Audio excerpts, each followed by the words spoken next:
The cousin who stole my inheritance until his sister exposed everything. I lost my dad to a sudden heart attack 2 weeks before my high school graduation. He was my hero, a guy who spent 30 years building a local construction empire from nothing. But according to my older cousin, Silas, Dad died broke and buried in debt. Silas didn't just take the company.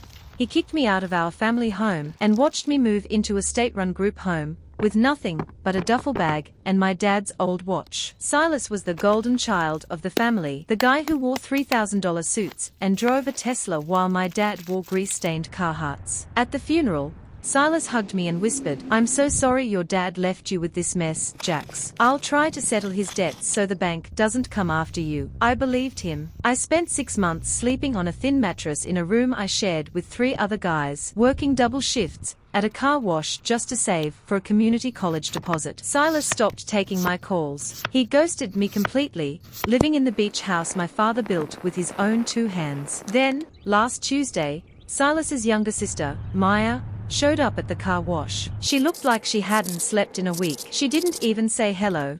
She just handed me a manila envelope. "Silas is a monster, Jax," she said, her voice shaking. Inside were copies of my dad's actual will and a private trust agreement. My dad wasn't broke. He had a $5 million umbrella policy and a separate trust specifically for my education and startup capital for when I turned 18. Maya explained that because I was 17 when Dad passed, Silas, as the oldest male relative, was appointed as the temporary executor. He told the probate court I was mentally unstable and unfit to handle the estate, using a minor depression diagnosis I had after my mom died years ago as proof. He'd been liquidating my dad's assets to cover his own massive gambling debts from high-stakes poker games in Vegas. He wasn't settling debts, he was stealing my future. Maya had found the documents in Silas's home office while he was out of town. We didn't go to Silas. We went straight to a high-powered estate lawyer Maya had already scouted. When Silas finally walked into the lawyer's office thinking he was there to sign more liquidation papers, his face went from arrogant CEO